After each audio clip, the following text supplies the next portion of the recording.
Couples లో ఆ communication gap అనేది ఎప్పుడు దర్ అ పాయింట్. చాలా మందికి వాళ్ళ రిలేషన్షిప్ లో కమ్యూనికేషన్ గ్యాప్ ఉందనే విషయం కూడా వాళ్ళు గ్రహించరు. సరిగ్గా మాట్లాడకపోవడం, కాల్ చేస్తే కట్ చేయటము, ఓకే ఏవై అని రాసేవాళ్ళు అలాంటిది కే అని పెడుతుంటారు. Something is wrong. జనరల్ గా ఒక 2 ఇండివిజువల్స్ కలిసి ఉంటున్నారు అని అంటే ఖచ్చితంగా గొడవలు అవుతాయి. మీరు ఎన్ని క్రెడిట్ కార్డులు ఇవ్వండి, ఎన్ని కార్లు ఇవ్వండి, ఎంత డబ్బులన్నీ ఇవ్వండి, లవ్ యూ అని మీరు చెప్పట్లేదు మీ స్పౌస్ కి అంటే అది కమ్యూనికేట్ అవ్వదు. Welcome to I dream. నా పేరు లుంబిని. ఈ 21st సెంచరీలో కమ్యూనికేషన్ కి కొదవే లేదు. యట్ అగైన్ కమ్యూనికేషన్ గ్యాప్ అనేది ఉంటుంది. మోస్ట్ ఇంపార్టెంట్లీ ఒక కపుల్ మధ్యలో దీన్ని ఎలా హ్యాండిల్ చేసుకోవాలి, ఎలా టేక్ ఓవర్ అవ్వాలి డిస్కస్ చేద్దాం. ఈ రోజు మనతో పాటు ఉన్నారు life coach and relationship counsellor Rammettu గారు. Let's talk to him. Hello sir. Hi అండి. Yes, so as mention 21st సెంచరీలో ఉన్నాము. కమ్యూనికేషన్ కి there lot many ways, but again మళ్ళీ మనకు కపుల్స్ లో ఆ కమ్యూనికేషన్ గ్యాప్ అనేది ఎప్పుడు దర్ అ పాయింట్ ఏదో ఒక దాంట్లో వస్తూ ఉంటుంది కదా. సో దాన్ని ఎలా హ్యాండిల్ చేసుకోవాలంటారు? చాలా మందికి ఫస్ట్ ఆఫ్ ఆల్ వాళ్ళ రిలేషన్షిప్ లో కమ్యూనికేషన్ గ్యాప్ ఉందనే విషయం కూడా వాళ్ళు గ్రహించరు. లాట్ ఆఫ్ పీపుల్ ఏంటంటే I'm a very good communicator, నాకు లాంగ్వేజ్ బాగా వచ్చు, బీట్ ఇంగ్లీష్, బీట్ తెలుగు, ఏదైనా సరే నేను బాగా కమ్యూనికేట్ చేస్తాను అదర్వైజ్ అని అనుకుంటారే తప్ప, ఒక రిలేషన్షిప్లో ఏదైతే కమ్యూనికేషన్ ఇంపార్టెంటో ఫస్ట్ ఆఫ్ ఆల్ చాలా మంది దాన్నే మిస్ అవుతూ ఉంటారు అనమాట. అండ్ వాళ్ళు మిస్ అవుతున్నారు, ఆ ఎలిమెంట్ మిస్ అవుతున్నారు అనే ఫ్యాక్ట్ కూడా వాళ్ళకి తెలియకుండా ఉంటుంది మోస్ట్ ఆఫెన్. అండ్ దీనికి కపుల్ ఆఫ్ రీజన్స్ ఉంటాయి. ప్రైమరీ రీజన్ ఏంటంటే they take things for granted. అంటే ఏంటంటే అవతలోళ్ళకి తెలుసులే అని గ్రహిస్తారు. For example, wife and husband రిలేషన్షిప్లో జనరల్లీ చూస్తుంటాం మనము, ఏదో చిన్న మాట అనుకున్నారో whatever it is, or తెలియక హస్బెండ్ ఏదో అన్నాడు, వైఫ్ హర్ట్ అయింది, నేను హర్ట్ అయ్యాను నువ్వు చెప్పడం వల్ల అని క్లియర్ కట్ కమ్యూనికేషన్ వైఫ్ ఇవ్వకుండా అలగడము, సరిగ్గా మాట్లాడకపోవడము, ఇలాంటివి చేయటం వల్ల, అంటే చిన్న చిన్న వాటికి చిరాకు పడటము, ఇలాంటివి చేయటం వల్ల హస్బెండ్కి సమ్ టైమ్స్ తెలియని కూడా తెలియదు దట్ షీఈస్ హర్ట్ అని తెలియని కూడా తెలియదు. లైక్ నార్మల్గా ఇంకా అంతే, అమ్మాయిలు అంతేలే అనే దీంట్లో ఉంటారు. So that is one thing. First of all ఏంటంటే కమ్యూనికేట్ చేయకపోతే lot of people they will not even know that there is a problem అనేసి. సెకండ్ థింగ్ ఏంటంటే, ఇప్పుడు నేను చిరాకు పడుతున్నాను, ఇరిటేటెడ్గా ఉన్నాను అని అంటే మీరు ది అదర్ పర్సన్కి you are leaving him to do the guess work. నేను ఎందుకు ఇరిటేట్గా ఉన్నాను నువ్వు గెస్ చేయి అని వదిలేస్తున్నాం. ఇక్కడ ఏమవుతుందంటే మల్టిపుల్ ఆస్పెక్ట్స్ మైండ్లో తిరుగుతూ ఉంటాయి, మైండ్ పిచ్చెక్కేస్తుంటది, రైట్? ఫోకస్ అనేది ఉండదు మనకి.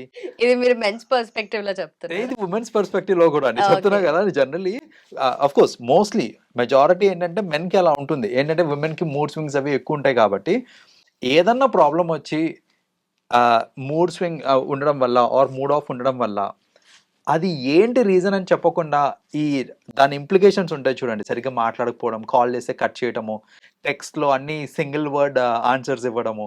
సో మామూలుగా అయితే ఓకే ఏవై అని రాసేవాళ్ళు అలాంటిది కే అని పెడుతుంటారు. Something is wrong. అప్పుడు తెలుస్తుంది మనకి something is wrong, seriously wrong. But what is wrong అనేది తెలియదు మనకి. ఎందుకు తెలియదు అని అంటే that's because of the communication difference or the communication gap, you know. So that is one thing. ఏంటంటే వాళ్ళకి తెలుసు నేను ఎందుకు ఇరిటేటెడ్గా ఉన్నాను ఆర్ ఏంటి ప్రాబ్లం అనేది అవతల వ్యక్తికి తెలుసు అనే ఒక అజంప్షన్ ఉంటుంది చూడండి. That is primary problem. That is one thing. Second problem ఏంటంటే ఎందుకు ఈ కమ్యూనికేషన్ గ్యాప్ వస్తుంది అని అంటే సమ్ టైమ్స్ ఒక ఫియర్ అనేది బార్జిన్ అవుతుంది అనమాట. అంటే ఇప్పుడు ఏదైనా ఇష్యూ వచ్చింది, ఇప్పుడు నేను ఈ ఇష్యూ గురించి నేను టాపిక్ తీస్తే గొడవ పెద్దగా అవుతుందేమో అనే ఒక చిన్న భయంతో ఏంటంటే దే డోంట్ కమ్యూనికేట్. వాళ్ళ ఫీలింగ్స్ కానివ్వండి, ఏదైనా కానివ్వండి, కమ్యూనికేట్ చేయరు. సో ఆ ఫియర్ ఆఫ్ యునో కాన్ఫ్లిక్ట్ కానివ్వండి ఆర్ ఇంకా అగ్రివేట్ అవుతుందేమో ఇష్యూ అనే ఒక భయంతో చెప్పరు. That's another thing. సో ఇక్కడ ఏంటంటే జనరల్గా ఒక 2 ఇండివిజువల్స్ కలిసి ఉంటున్నారు అని అంటే ఖచ్చితంగా గొడవలు అవుతాయి. అది వీ హ్యావ్ టు అండర్స్టాండ్. గొడవలు కాకుండా మేము అన్యోన్యంగా ఉంటాము, మాది ఐడియల్ కపుల్ అన్నారంటే అలా అబద్ధాలు చెప్తున్నట్టే, రైట్? సో ఖచ్చితంగా గొడవలు అవుతాయి. గొడవ అయినప్పుడు దాన్ని కూర్చొని సాల్వ్ చేసుకొని మాట్లాడుకుంటే అది సాల్వ్ అవుతుంది అండ్ తొందరగా సాల్వ్ అవుతుంది. చాలా మటుకి కపుల్స్ చేసే మిస్టేక్ ఏంటంటే గొడవ పడ్డ ఎమ్మటే మాట్లాడుకోవడం మానేస్తారు. ఫస్ట్ థింగ్ చేసేది అంటే మాట్లాడడం మానేస్తారు. అరే కమ్యూనికేషనే ఇంపార్టెంట్ రా అక్కడ అంటే వాళ్ళు చేసేదే కాంట్రడిక్టరీ, మాట్లాడడం మానేస్తున్నారు. మాట్లాడడం మానేస్తారు. 2 రోజులు, 3 రోజులు, 4 రోజులు మాట్లాడరు. ఆ తర్వాత వన్ ఆఫ్ ది సైడ్స్ నుంచి ఇనిషియేటివ్ వస్తది. లేదంటే ఒక న్యూట్రల్ పర్సన్ నుంచి ఇనిషియేటివ్ వస్తది. అండ్ స్లోలీ మాట్లాడుకొని నువ్వు ఆ రోజు అలా చేసి ఉండకుండా ఉండాల్సింది. అది ఇది అని the talk sort it out. మళ్ళీ సెట్ అయిపోతారు, బానే ఉంది. ఓకే. 4 డేస్ వేస్ట్ అయిపోయినాయి కదా! ఆ మాట్లాడుకునేదేదో ముందే మాట్లాడుకుంటే ఓ 4 రోజులు కలిసొచ్చేయి కదా! సో, ఇది గ్రహించగా చాలామంది ఏంటంటే when you stop talking obviously it will lead to a lot of gap in the communication. And అలా రావడం వల్ల ఏంటంటే రిలేషన్‌షిప్స్ కూడా డ్యామేజ్ అయ్యే ఛాన్సెస్ ఉంటాయి. అండ్ ఈ పర్స్పెక్టివ్‌లో కూడా ప్రతిసారి నేనే తగ్గాలా, అవతలోళ్ళు తగ్గద్దా అనే ఒక పాయింట్ కూడా రాకుండా రిలేషన్‌షిప్‌లో ఆ బ్యాలెన్స్ అనేది క్రియేట్ చేసుకోవాలి. ఇష్యూస్ అవుతూ ఉంటాయి. సరే ప్రతిసారి తను షీ టేక్స్ ఇనిషియేటివ్ కదా, let me take initiative now అనే ఒక పాజిటివ్ పర్స్పెక్టివ్ ఉంటే ఆబ్వియస్లీ ఈ గ్యాప్స్ కూడా మనకి మినిమైజ్ అవుతా ఉంటాయన్నమాట. సో, అది కమ్యూనికేట్ చేసుకోకపోవడం వల్ల కూడా సమ్‌టైమ్స్ ఏమవుతదంటే తెలియని కూడా తెలీదు. పద్దాక నువ్వే తీసుకుంటున్నావు ఇనిషియేటివ్. అవును. నేను తీసుకోవట్లేదు అనే విషయం కూడా పక్కనోళ్ళు చెప్పకపోతే తెలియని కూడా తెలీదు. సో, ఇవి కూడా కమ్యూనికేట్ చేసుకోవడం చాలా ఇంపార్టెంట్. సో, ఇది కమ్యూనికేట్ చేసుకోవడము. అండ్ కమ్యూనికేషన్ గ్యాప్‌లో ఇంకొకటి మిస్ అయ్యేది ఏంటిదనంటే people do not communicate their love and affection towards others. వాళ్ళు ఏమనుకుంటారంటే నిన్ను బాగా చూసుకుంటున్నా కదా, సంపాదించి పెడుతున్నాను, నీకు కావాల్సిన కార్ ఇస్తున్నాను, నీకు కావాల్సిన డబ్బులు ఇస్తున్నాను, నాకు క్రెడిట్ కార్డ్ ఇస్తున్నా షాపింగ్‌కి, నీకు ఇంకేం కావాలి, ఈజ్ దట్ నాట్ లవ్ అని ఒక సింబాలిక్‌గా చెప్తున్నారు మీరు. మీరు ఎన్ని క్రెడిట్ కార్డులు ఇవ్వండి, ఎన్ని కార్లు ఇవ్వండి, ఎంత డబ్బులన్నా ఇవ్వండి, లవ్ యూ అని మీరు చెప్పట్లేదు మీ స్పౌస్‌కి అనంటే అది కమ్యూనికేట్ అవ్వదు. సో, అది కమ్యూనికేట్ చేయడం ఇంపార్టెంట్. కొందరేంటంటే దే ఇంప్లై ఇట్. సో, నేను చేసే పనుల వల్ల నీకు తెలియట్లేదా నా లవ్ అనేసి అంటా ఉంటారనమాట. సో, ఇదేంటంటే ఇది కూడా ఒక కమ్యూనికేషన్ గ్యాప్‌కి రూట్ కాజ్. ఓకే. ఏంటంటే నేను చేసే యాక్ట్స్ వల్ల వాళ్ళకి తెలుస్తదిలే అనుకుంటారు. నువ్వు చేసే acts are important, I understand. But communicating the fact that the other person అంటే నీకిష్టము అని నువ్వు చెప్పేంత వరకు దాని యొక్క ఏమంటారు కాంక్రీట్ ఎవిడెన్స్ అనేది ఉండదనమాట. దట్ యు రియల్లీ లవ్ మీ అనేసి.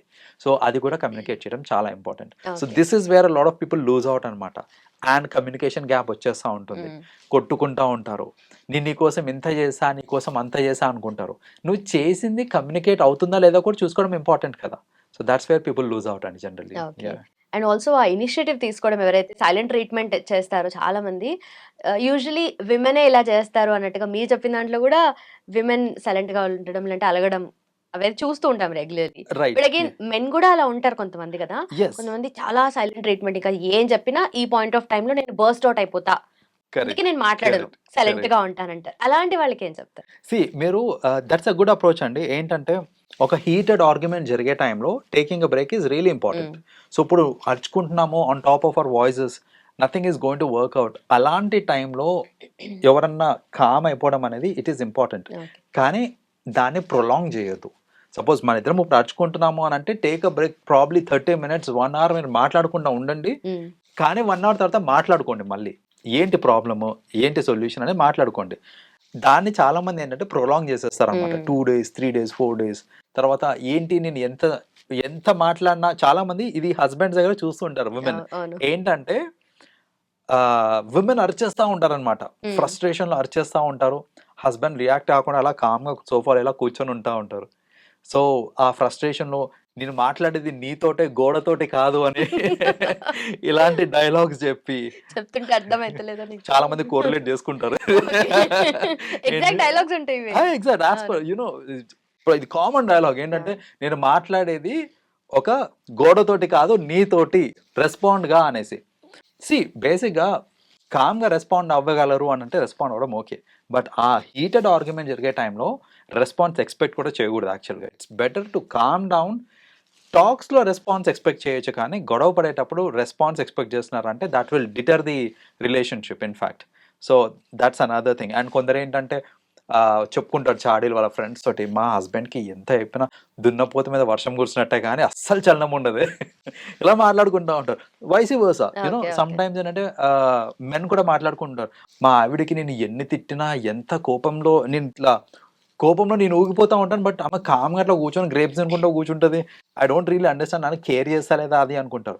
But actually it's a positive sign. ఏంటంటే ఇద్దరిలో ఒకళ్ళు అరుస్తున్నారు అంటే ఇంకొకళ్ళు ఆ టైంకి కామ్‌గా ఉంటేనే ఆ రిలేషన్షిప్ హోల్డ్ అవుతుంది. Yeah. So but again as a said, ఆ పర్టికులర్ ఇష్యూ ఏదైతే ఉందో కోపాలు తగ్గిన తర్వాత కూర్చొని మాట్లాడుకుంటేనే రిజాల్వ్ అవుతుంది. Okay. అలగడం వల్ల ఏం జరిగేది ఇన్ఫాక్ట్ టైం వేస్ట్ తప్ప ఇంకేమి కాదు. మీరు చెప్పినట్టుగా 4 days లూజ్ అవుతాం. Absolutely. Okay. Okay. And also చాలా మంది ఎక్కువగా ఈ సైలెంట్ ట్రీట్మెంట్ ఇచ్చేవాళ్ళు ఒక రకమైతే, ఇంకొంచెం మంది ఎక్కువగా మీరు చెప్పినట్టుగా అరుస్తూ ఉంటారు ఎక్కువగా. అది చిన్న ఇష్యూ అయినా చెప్పి చాలా ఇయర్స్ పాటు వాళ్ళ దగ్గర అలా పైలప్ అయిపోయిన ఇష్యూస్ ఉంటాయి కదా, అవి బర్స్ట్ అవుతూ ఉంటారు. కానీ మెన్ ఏంటంటే ఇది గొడవ అవుతుందేమో అని చెప్పేసి అది పోస్ట్పోన్ చేస్తుంటూ ఉంటారు.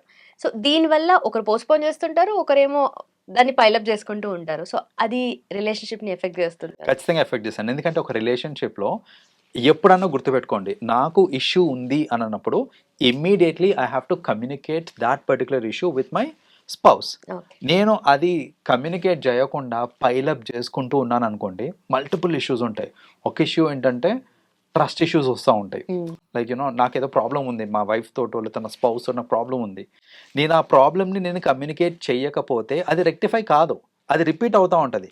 అది రిపీట్ అవుతున్న కొద్దీ నాకు ఫ్రస్ట్రేషన్ ఇంక్రీజ్ అవుతూ ఉంటుంది. అండ్ అల్టిమేట్లీ మీరు చెప్పినట్టు 1 fine day బస్ట్ అవుట్ అవ్వాల్సి వస్తుంది. అంతవరకు ఎందుకు తెచ్చుకుంటున్నారు? నాకు ప్రాబ్లం ఉన్నప్పుడు డే 1 కూర్చొని మాట్లాడుకోండి దాని గురించి. సో డే 1 మాట్లాడితే అది అగ్రివేట్ కాకుండా ఉంటుంది అనమాట. Most people do this mistake. ఏంటంటే టైం వచ్చినప్పుడు మాట్లాడచ్చులే అనేసి, లేకపోతే ఇంకా కొంచెం స్టార్టింగ్ స్టేజ్లోనే ఉంది కదా తర్వాత మాట్లాడచ్చులే అనేది పోస్ట్పోన్ చేస్తుంటారు. బట్ అలాంటి talks are very important in a relationship. ఎవరికన్నా సరే, అంటే అది అబ్బాయి సైడ్ అయినా సరే అమ్మాయి సైడ్ అయినా సరే, ఏదన్నా ఇష్యూ ఉంది అని అంటే అట్ ది వెరీ బిగినింగ్ దాన్ని కమ్యూనికేట్ చేసుకుంటే అక్కడికి సబ్సైడ్ చేయడం కుదురుతుంది మనకి. అది కమ్యూనికేట్ చేయకుండా పోస్ట్పోన్ చేసుకుంటూ 1 fine day బస్ట్ అవుట్ అయ్యారు అని అంటే it's not going to help out. అది ఇన్ఫాక్ట్ చెప్పాలంటే రిలేషన్షిప్ని ఇంకా దెబ్బతీస్తుంది. Done, sir. Thank you so much. Yeah, you welcome అండి.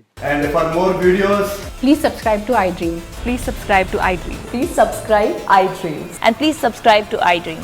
For more videos, subscribe to iDream.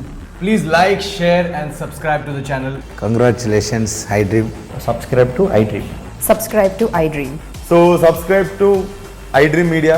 iDream ki iDream team andarki huge congratulations. Please subscribe iDream Media. Please subscribe to iDream. Subscribe iDream. Please subscribe to iDream.